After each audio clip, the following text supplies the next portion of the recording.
back again for another video. This is the fourth video in my series of chapter 3 of Women Who Run with Wolves, and this will be the fifth section of the chapter. It's a wonder I didn't confuse myself just then.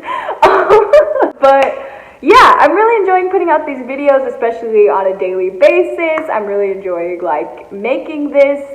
It's currently all the same day, so I don't know how this is turning out, but I'm enjoying putting them together as I'm putting them together. If you guys are interested in seeing the next video, or if you guys have been following along and you're interested in continuing to follow along, please make sure you're subscribed and you've hit the bell so you'll be notified as they come out. I am putting out these videos every single day until they're done, but in the future it's gonna be a little bit longer in between videos, so make sure that you're notified so that you can keep up with the book club. Also, speaking of the book club, please go check out the description box and follow the Facebook group if you're interested in just talking with us. I would really like to just share stories and be talking with you guys about everything that we're learning and everything that I'm learning. I'm going to post in that group every single day, motivational stuff and just interesting stuff for you guys to check out and talk about and all of that.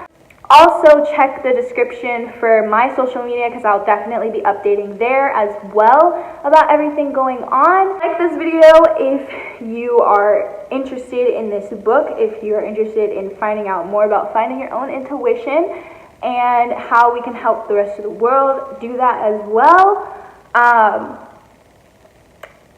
Yeah, I believe that's all I had to say in the intro.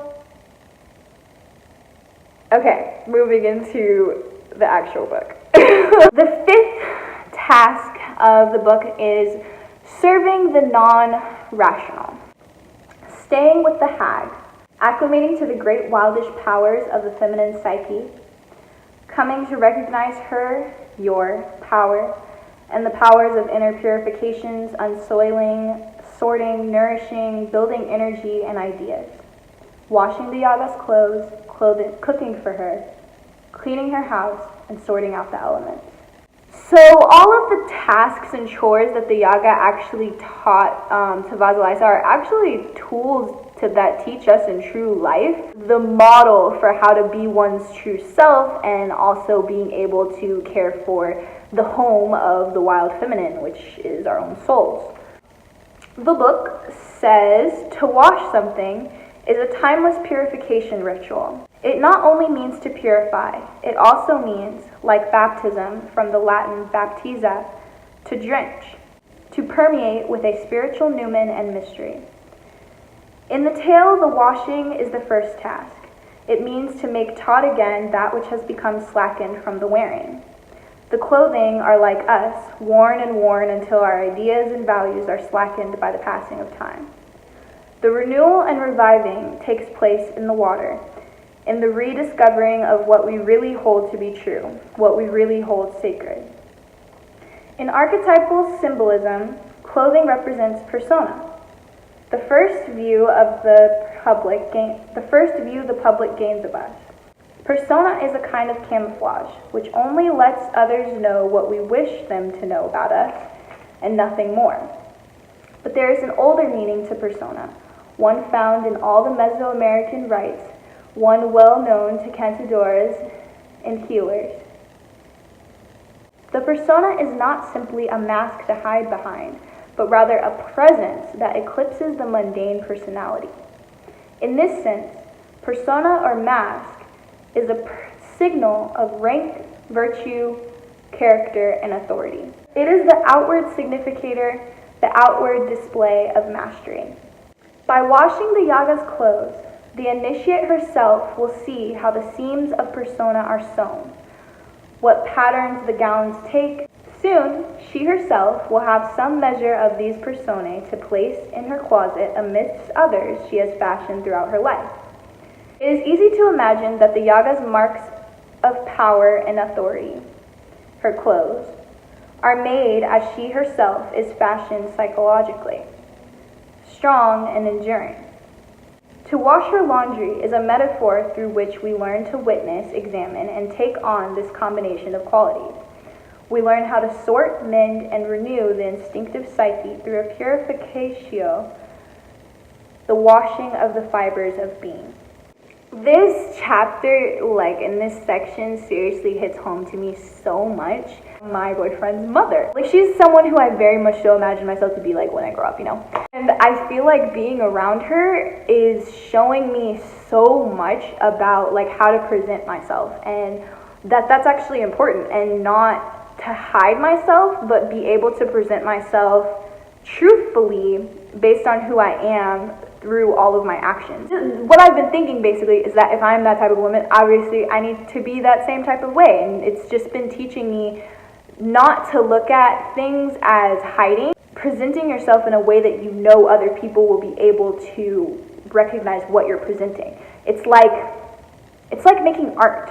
Like, you make art based on your own feelings and based on expressing yourself, but you make it in a way that other people will be able to identify what you're trying to say as well. And good art is able to be identified with. So it's the same with presenting yourself. You present yourself in a way that you want other people to identify with. The second chore of the Baba Yaga was the chore of sweeping the hut and the yard. A wise woman keeps her psychic environment uncluttered.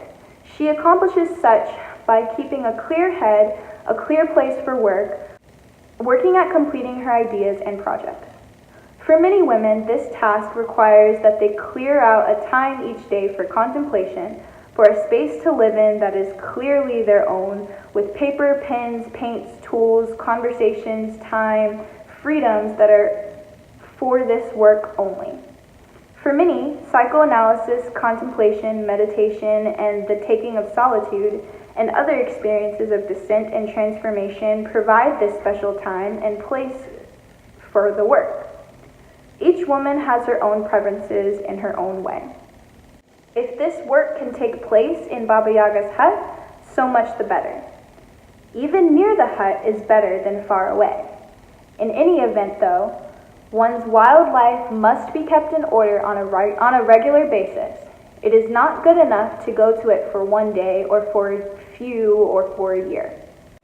A woman's soul work is nothing less than her career, her education, her family life, or her creative life, or whatever she so chooses. And as she initiates into that soul life, she begins to concrete her evident importance and the need for consistent time and effort in these soul work journeys. I ask my girlfriends this all the time, and I ask them this because it's something that my mom has always asked me. And she taught me to give a thoughtful answer to this question and an actual response to it, just as I ask of my friends. But the question is basically, what have you been thinking about lately? What are you building yourself currently? And what is moving you lately? You have to be able to answer all three of those questions with a deep, thoughtful response at every single point of your life, because that is having consistency with your soul journey. And if you can answer those questions like that for yourself, that means that your soul journey is, full and fruitful and moving. The next thing the essay says is actually to sweep the premises means not only to begin to value this non-superficial life, but to care for its orderliness. Sometimes women become confused about soul work and neglect its architecture till it is taken back by the forest. Gradually, the structures of the psyche are overgrown until they finally are but a hidden archaeological ruin in the psychic unconscious. A cyclical and critical sweeping will prevent this from occurring. When women have cleared space, the wild nature will be able to thrive better. This is just very, very true. Personally, my most common ways of delving into soul work that doesn't have to do with my mundane life, because I feel like I live a lucky life, because I actually do love the things that I do professionally, because I do work on the internet.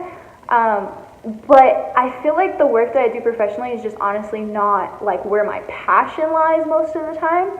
And so I have to keep like a balance between my passionate life and my work life and everything that I'm doing, like, or whatever, you know, in life.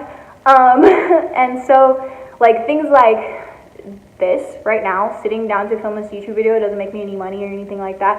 And this is what makes me feel good, and it's the most important thing to me. And I definitely feel awkward and like I'm not doing it well when I don't do it consistently, because then I sit down in front of the camera and don't know how to talk.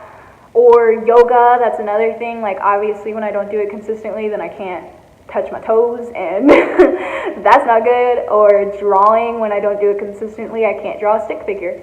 So I have a lot of things like that. Or Spanish. That just reminded me, I haven't practiced Spanish in a really long time, and I probably can't say hola anymore. I sounded like a country person just then saying hola. I need to do that more. But it's very important to keep up with those things, the soul work. The next task the Baba Yaga gave was the chore of cooking. Firstly, to cook for the Yaga, one lays a fire. A woman must be willing to burn hot, burn with passion, burn with words, with ideas, with desire for whatever it is she truly loves. It is actually this passion which causes the cooking, and a woman's original ideas of substance are what is cooked. To cook for the Yaga, one must arrange that one's creative life has a consistent fire underneath it.